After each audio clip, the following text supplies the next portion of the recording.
வணக்கம் நண்பர்களே. 60 வயதுக்கு பிறகு பலருக்கும் ஒரு பொதுவான பிரச்சனை என்ன தெரியுமா? நடக்கும்போது தடுமாறுவது, கால்களில் பலவீனம், படிக்கட்டுல ஏறும்போது பயம், நாற்காலியில இருந்து எந்திரிக்கவே சிரமம். இது வெறும் வயதானதுக்கான அறிகுறி மட்டும் கிடையவே கிடையாது. உடல்ல தசை வலிமை குறைதல், சமநிலை திறன் குறைதல், மூட்டு நெகிழ்வு குறைதல் போன்றவற்றையோட முக்கிய காரணங்களாக இது இருக்கலாம். ஆனா ஒரு நல்ல செய்தி என்னன்னா, 60 வயதிற்கு பிறகு நீங்க தினமும் 15ல இருந்து 20 நிமிடம் எக்ஸசைஸ், அதாவது உடற்பயிற்சி நீங்க செஞ்சீங்கன்னா, ஸோ உங்களுடைய உடல் சமநிலை மேம்படும். ஸோ நடக்கும்போது தடுமாற்றம் குறைய ஆரம்பிக்கும். ஆனா நீங்க இந்த எக்ஸசைஸை பண்ணாம இருந்தீங்கன்னா, சின்னதா நீங்க தடுமாறினா கூட விழுந்துருவீங்க. ஸோ இதனால எலும்பு முறிவு ஏற்படுறதுக்கு வாய்ப்பு அதிகமாகவே இருக்கு. எலும்பு முறிவு, இடுப்பெலும்பு முறிவு, இந்த மாதிரியான பிரச்சனைகள் இருக்குது. ஸோ அதனால தான் நம்ம இன்னைக்கு கட்டாயமாக செய்யக்கூடிய 4 உடற்பயிற்சி தான் பார்க்க போறோம். ஸோ இது ரொம்ப ரொம்ப வயதானவர்களுக்கு முக்கியமான உடற்பயிற்சி. இது பிசியோதெரப்பி அவர்கள் பரிந்துரைக்கக்கூடிய உடற்பயிற்சி தான். ஸோ இதை நீங்க எளிமையா வீட்டில இருந்தே பண்ணலாம். இதுக்கு நீங்க ஜிம்முக்கு போகணும்னு அவசியம் கிடையவே கிடையாது. நீங்க தினமும் வீட்டில இருந்தே எளிமையா பண்ணக்கூடிய, மிகவும் பாதுகாப்பாக செய்யக்கூடிய எளிமையான ஒரு 4 எக்ஸசைஸ் தான் பார்க்க போறோம். ஸோ வீடியோவை ஸ்கிப் பண்ணாம கடைசி வரைக்கும் பாருங்க. அப்பதான் உங்களுக்கு இந்த வீடியோக்கள் பயனுள்ளதாக இருக்கும். உங்களுடைய ஆரோக்கியத்திற்கு இந்த ஒரு வீடியோ ரொம்பவுமே பயனுள்ளதாக இருக்கும். உங்க வாழ்க்கையை மாற்றக்கூடிய ஒரு வீடியோவாக இருக்கும். உங்கள் ஆரோக்கியம் உங்கள் கையில்தான். நம்ம முதலாவதாக பார்க்கக்கூடிய ஒரு எக்ஸசைஸ் என்னன்னா, சேர் சிட் ஸ்டாண்ட் எக்ஸசைஸ் தாங்க. அதாவது சேர்ல உட்கார்ந்து மெதுவாக எந்திரிச்சு திருப்பி மறுபடியும் உட்கார போறீங்க. இதுதான் எக்ஸசைஸ், இதுதான் உடற்பயிற்சி. இது உலகம் முழுவதுமே வயதானவர்களுக்காக பரிந்துரைக்கப்படக்கூடிய மிகவும் பயனுள்ள பயிற்சிகள ஒன்றாக இது கருதப்படுது. இந்த எக்ஸசைஸ் ரொம்ப ரொம்ப வேல்யூபிளான ஒரு எக்ஸசைஸ். உங்களுக்கு ரொம்பவுமே முக்கியமானது. இது பல நன்மைகளை வழங்கக்கூடியது. சேர்ல உட்கார்ந்து எந்திரிக்க போறீங்க. இதுதான் எக்ஸசைஸ். இதை எப்படி செய்யணும்னா, நீங்க இதற்கு ஒரு உறுதியான நாற்காலியை எடுத்துட்டு அதை நீங்க உட்காரணும். உங்களுடைய கைகளை பிடிக்காமலே, இல்ல முதல் டைம் செய்யும் போது விழுந்துருவீங்க அப்படிங்கிற ஒரு பயம் இருந்ததா, முதல் 2 நாட்கள் கைகளை பிடிச்சுக்கிட்டே, நீங்க சேரை பிடிச்சுக்கிட்டே மெதுவா எந்திரிச்சு நிக்கலாம். அதுக்கப்புறம் 2 நாள் கழிச்சு கையை விட்டுட்டு தானாகவே எந்திரிச்சு நிக்கணும். தானாகவே சேர்ல உட்கார்ந்துருக்கணும். ஸோ உட்காரும் போது நீங்க நல்லா நிமிர்ந்து உட்காரணும். கூன் போட்டு உட்காராதீர்கள். ஸோ இதுதான் எக்ஸசைஸ். மெதுவாகவே தான் செய்யணும். அப்பதான் உங்களுடைய உடல் எக்ஸசைஸ்க்கு செட் ஆகும். மெதுவாக செய்யுங்க, மெதுவாகவே எந்திரிங்க, மெதுவாகவே உட்காருங்க. ஆரம்பத்தில் இதை 8 முறை செய்யுங்க. பிறகு நாட்கள் போக போக 10 முறை, அடுத்து 15 முறை, 20 முறையா நீங்க கவுண்டை இன்க்ரீஸ் பண்ணிக்கிட்டே இருக்கணும். ஸோ இந்த எக்ஸசைஸை நீங்க ரிப்பீட் பண்ணி செய்ய செய்ய உங்க உடலுக்கு கிடைக்கக்கூடிய நன்மைகள் என்னன்னா, கால் தசைகள் வலுவாக்கப்படும், முழங்கால சுற்றி இருக்கக்கூடிய தசைகள் பலமாக்கப்படும், இடுப்பு தசைகள் வலுவாக்கப்படும், நாற்காலியில இருந்து எந்திரிக்கிறது, உட்கார்றது உங்களுக்கு சுலபமாகிரும். படிக்கட்டுல ஏறுறது இறங்குறது ரொம்பவே சுலபமாகிரும். தடுமாற அந்த அபாயம் எல்லாமே குறைய ஆரம்பிச்சிடும். அடுத்து நம்ம இரண்டாவதா பார்க்கக்கூடிய ஒரு உடற்பயிற்சி என்னன்னா, ஹீல் டு டோய் வாக் தாங்க. இந்த பயிற்சி உங்க உடல்ல சமநிலைப்படுத்துறதுக்கு ரொம்ப ரொம்ப முக்கியமான ஒரு உடற்பயிற்சியா இருக்குது. இதுக்கு நீங்க என்ன பண்ணணும்னா, உங்க வீட்டுக்கு உள்ளேயே ஒரு செவத்துக்கு பக்கத்துல ஒரு கோடு போட்டுக்கிறங்க. அதாவது நீங்க இமேஜின் பண்ணிக்கிறேன்னா, ஒரு கயத்து மேல கயரை அந்தரத்துல கட்டி அதுல எப்படி நீங்க நடப்பீங்க, அந்த மாதிரி நீங்க போட்டிருக்க அந்த கோட்டு மேல நீங்க நடக்கணும். இதை அடிப்பிரதேசம்னு சொல்லி நம்ம கோயில்கள் எல்லாம் சுத்தி வருவோம். ஸோ அதைத்தான் நம்ம இங்க எக்ஸசைஸா நீங்க வீட்டுக்குள்ள பண்ண போறீங்க. ஒரு காலோடைய குதிகால மற்றொரு காலின் விரலுக்கு முன்பாக வச்சு நடக்கணும். அதுதாங்க எக்ஸசைஸ். இது நீங்க இமேஜின் பண்ணிக்கிட்டு நடக்கிறா இருந்தாலும் நடக்கலாம். இதை நீங்க மெதுவா 10 முதல் 20 அடிகள் உங்களுடைய கால்களை ரொம்பவுமே மெதுவா அடியடியா எடுத்து வைங்க. ஆரம்பத்துல நீங்க விழுந்துற மாதிரி இருக்கிறீங்க அப்படின்னா, சுவத்தை பிடிச்சுக்கிட்டு கூட நீங்க நடக்கலாம். சுவரை பிடிச்சுக்கிட்டு மெதுவா நீங்க அடிகளை எடுத்து வைக்கலாம். நாட்கள் போக போக சுவற்றுல நீங்க கை வைக்காம தானாகவே நீங்க நடக்கணும். ஸோ இது ரொம்ப ரொம்ப முக்கியமான ஒரு உடற்பயிற்சி. இதனால என்ன நன்மை ஏற்படுதுன்னா, உங்க உடல்ல பேலன்ஸ் மேம்படும். மூளை மற்றும் உடல்ல அந்த ஒருங்கிணைப்பு அதிகரிக்கும். குவார்டினேஷன், மூளைக்கும் உங்க உடலுக்கும் இடையே இருக்கக்கூடிய அந்த குவார்டினேஷன் அதிகரிக்கும். விழுந்துருவீங்க அப்படிங்கிற அந்த அபாயம் முற்றிலும் குறைய ஆரம்பிக்கும்.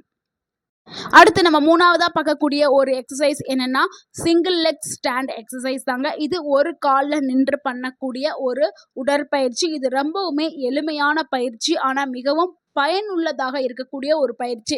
ஃபர்ஸ்ட் நீங்க செய்யும்போது கொஞ்சம் தடுமாற்றம் இருக்கும். அதனால நீங்க சேர் பிடிச்சுக்கிட்டே செய்யலாம். உங்களுக்கு முன்னாடி ஒரு சேர எடுத்து போட்டுக்கிட்டு, உங்களுடைய கைகள சேர்ல பிடிச்சுக்கிட்டே நீங்க கால்கள உயர்த்திட்டு நீங்க நிக்கிற மாதிரி பார்த்துக்கிறங்க. அது நீங்க கால உயர்த்தி ஒரு 10 வினாடிகள் மடக்கி வச்சுட்டு, அதுக்கு பிறகு நீங்க கால தரையில வச்சுட்டு, அடுத்த காலு. ஸோ 2 காலையும் நீங்க மாத்தி மாத்தி ஒரு 5 முறை வந்து செய்யுங்க. அதுக்கப்புறம் வந்து நாட்கள் போக போக 10 முறைகளா நீங்க மாத்திக்கிறீங்க. அடுத்து வினாடிகளையும் நீங்க இன்கிரீஸ் பண்ணிக்கலாம். ஃபர்ஸ்ட் வந்து நீங்க 5 வினாடிகள், 10 வினாடிகள் செய்றீங்களா, அடுத்து 20 வினாடிகள் வரைக்கும் கூட நீங்க கால மடக்கி வச்சுட்டே நிக்கலாம். ஸோ அது வந்து நீங்க நாட்கள் போக போக நீங்க அத இன்கிரீஸ் பண்ணிக்கிறீங்க. இந்த எக்ஸசைஸ் பண்றதுனால உடல்ல ஏற்படக்கூடிய நன்மைகள பார்த்துடலாம். பேலன்ஸ் வந்து அதிகமாகும். கால்களுக்கு வலிமை வந்து அதிகரிக்கும். இடுப்பு தசைகள் வந்து வலுவாக்கப்படும். நடக்கும்போது ஏற்படக்கூடிய அந்த திறன் வந்து மேம்படும். அதாவது வாக்கிங் ஸ்டெபிலிட்டி வந்து இன்கிரீஸ் ஆக ஆரம்பிக்கும். ஸோ நீங்க ஸ்பீடா நடக்கிறதுக்கும் இது உதவியா இருக்கும். அடுத்து நம்ம 4வதா பார்க்கக்கூடிய ஒரு உடற்பயிற்சி என்னன்னா, ஹீல் ரைஸ் எக்ஸசைஸ் தாங்க. இது நீங்க நாக்காலிய பிடிச்சுக்கொண்டு கூட செய்யலாம். இல்லன்னா ஒரு ஸ்வெட்டர பிடிச்சு கூட செய்யலாம். இந்த இமேஜ்ல தெரியும் மாதிரி மெதுவாக உங்களுடைய குதிகால தூக்கி விரல்களால நீங்க நிக்கணும். ஸோ இத வந்து நீங்க 5 வினாடிகள் வந்து செஞ்சிடணும். 5 வினாடிகள் அப்படியே நீங்க நின்டுட்டு, மீண்டும் உங்களுடைய கால்கள இறக்கிட்டு, திருப்பி மறுபடியும் செய்யணும். நீங்க உங்கனால நின்டுட்டு செய்யணும்னா, நீங்க சேர்ல உட்கார்ந்துட்டு கூட செய்யலாம். இந்த மாதிரி நீங்க 15 முறை வந்து நீங்க செய்யணும். ஸோ 15 முறை செஞ்சா தான் நல்ல ஒரு பலன் வந்து கிடைக்கும். முதல் டைம் செய்யும்போது ஒரு 5 முறை, அடுத்த நாட்கள் ஒரு 10 முறை, அடுத்த நாட்கள் 15 முறை. இந்த மாதிரி நீங்க கவுண்ட்ட இன்கிரீஸ் பண்ணிக்கிறங்க. ஒரே நாள்ல அதிகமா செய்யாதீங்க. முதல் டைம் செய்யும்போது வலி இருக்கும். ஸோ நாட்கள் போக போக உங்களுடைய எண்ணிக்கையை வந்து அதிகப்படுத்துங்க. முதல்ல நீங்க எண்ணிக்கையை அதிகப்படுத்தி செஞ்சீங்கன்னா வலி இருக்கும். ஸோ உடல் வந்து செட் ஆகணும்ல, அதுக்காக முதல்ல செய்யும்போது கவுண்ட வந்து கம்மியா செஞ்சுட்டு, அடுத்த நாட்கள் போக போக கவுண்ட வந்து இன்கிரீஸ் பண்ணிக்கிறங்க. இந்த உடற்பயிற்சி செய்யறதுனால உடலுக்கு என்ன நன்மைனா, உங்களுடைய கெண்டைக்கால் தசைகள் வந்து பலமாக்கப்படும். ரத்த ஓட்டம் உடலுக்கு நல்லாவே மேம்படும். நடக்கும்போது அந்த தள்ளுற சக்தி வந்து அதிகரிக்கும். ஸோ படிக்கட்டுல ஏறுறதுக்கு இந்த ஒரு உடற்பயிற்சி ரொம்பவுமே உதவியா இருக்கும். மொத்தத்துல உங்களுடைய கால்களுக்கு நல்ல ஒரு பலன், ஒரு ஸ்ட்ரென்த்தை கொடுக்கறதுக்கு இந்த உடற்பயிற்சி பயன்படுது. இந்த உடற்பயிற்சி கூடவே சில விஷயங்களை கண்டிப்பாக நீங்க மேற்கொள்ளலாம். இந்த உடற்பயிற்சியை நீங்க எந்த நேரத்துல செய்யலாம்னா, காலையில இல்ல மாலை நேரத்துல செய்யலாம். ஆனா சாப்பிட்ட உடனே செய்யக்கூடாது. சாப்பிட்டு ஒரு 1.5 மணி நேரம் கழித்ததுக்கு தான் நீங்க செய்யணும். ஸோ வெறும் வயிற்றுல செய்யறதா ரொம்பவுமே ஆரோக்கியமானது. இந்த எக்ஸசைஸ் பண்றதுக்கு முன்னாடி சின்னதா ஒரு வார்ம் அப் வந்து செஞ்சுக்கிறங்க. 5 நிமிஷம் மெதுவா வீட்டுக்குள்ளேயே நடந்துக்கிறங்க. உங்களுடைய கைகளை லைட்டா அப்படியே சுத்துங்க. தோள்பட்டைகளை வந்து சுத்துங்க. கால்களை வந்து சுத்துங்க. சின்னதா ஒரு வார்ம் அப் கொடுத்துட்டு அதுக்கப்புறம் இந்த 4 எக்ஸசைஸ்களை நீங்க பண்ண ஆரம்பிக்கலாம். பண்ணி முடிச்சதுக்கு அப்புறமும் நீங்க வார்ம் அப் செய்யறதாலும் செஞ்சுக்கிறலாம், இல்ல விட்டுறலாம். இதை எக்ஸசைஸ் பண்ணி முடிச்சதுக்கு அப்புறம் நீங்க சிறிதளவு தண்ணி குடிங்க. நல்ல மூச்சை இழுத்து விடுங்க. ஸோ இந்த மாதிரி நீங்க பண்ணுங்க. அதுக்கப்புறம் இந்த எக்ஸசைஸ் கூடவே நீங்க சில ஹேபிட்களை வந்து நீங்க கடைபிடிக்கணும். இந்த பழக்கம் ரொம்பவே முக்கியம். ஒரு ஆரோக்கியமான லைஃப் ஸ்டைலுக்குள்ள போறீங்கன்னா கண்டிப்பா இந்த பழக்கம் ரொம்ப ரொம்ப முக்கியம். தினமும் உடற்பயிற்சிங்கிறது ரொம்பவே முக்கியங்க. தினசரி நீங்க ஃபாலோ பண்ணணும். உடற்பயிற்சி ரொம்ப கடினமா நான் ஒர்க் அவுட் பண்ண சொல்லல. ஜஸ்ட் நடைப்பயிற்சி நீங்க மேற்கொள்ளலாம். அது 20லிருந்து 30 நிமிடம் வந்து நீங்க நடைப்பயிற்சி மேற்கொள்ளலாம். இல்லை என்னால சுத்தமாவே நடக்கவே முடியாது அப்படின்னா இந்த 4 எக்ஸசைஸை பண்ணாவே போதும். இதுவும் நல்ல ஒரு ஸ்ட்ரென்தனிங் ஒர்க் அவுட் தான். ஸோ இது கூடவே புரதம் நிறைந்த உணவுகளை நீங்க கண்டிப்பாக எடுத்துக்கிறணும். அது தினமுமே புரதம் நிறைந்ததை எடுத்துக்கிறணும். புரதம் எதுல இருக்குது? பருப்பு வகைகள், கொண்டக்கடலை, பாசிப்பயிறு, பட்டாணி, ராஜ்மா, சிக்கன், மட்டன், ஃபிஷ், முட்டை இது எல்லாத்துலயுமே பருப்பு வகைகள் இருக்குது. ஸோ தினமும் ஏதாவது ஒரு பருப்பு வகையை எடுக்க பார்த்துக்கிறங்க. அடுத்து கால்சியம் நிறைந்த உணவுகள் எடுத்துக்கிறங்க. கால்சியம் எதில் இருக்குதுன்னா, முருங்கைக்கீரை, எள்ளு, உளுந்து, சியா விதை, ஆளி விதை இது எல்லாமே இருக்குது. நீங்கள் காலையில் வந்து ஊற வச்ச சியா விதைகள் எடுத்துக்கிட்டால் அதில் கால்சியமும் இருக்குது, புரோட்டீனும் இருக்குது.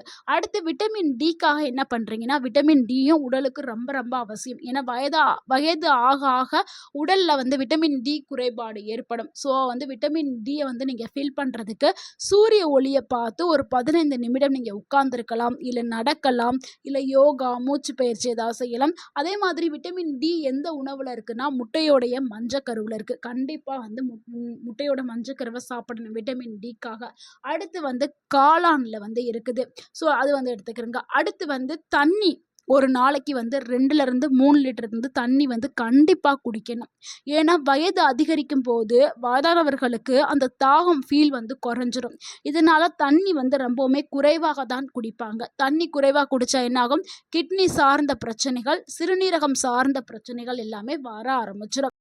அடுத்த விஷயம் என்னன்னா தூக்கம் தாங்க. ஏன்னா வயதானவர்களுக்கு தூக்கமின்மை பிரச்சனை இருக்கும். திடீர்னு முழிப்பு வந்துடும் 2 மணிக்கு, அடுத்து தூக்கமே வராது. ஸோ அந்த மாதிரிலாம் நிறைய பிரச்சனைகள் இருக்கும். அதுக்கு என்ன பண்ணுறீங்கன்னா, தூங்குறதுக்கு முன்னாடி 1 கிளாஸ் ஆஃப் பாலில் நீங்கள் மஞ்சள், ஏலக்காய் இதெல்லாம் போட்டு தட்டி நீங்கள் குடிங்க.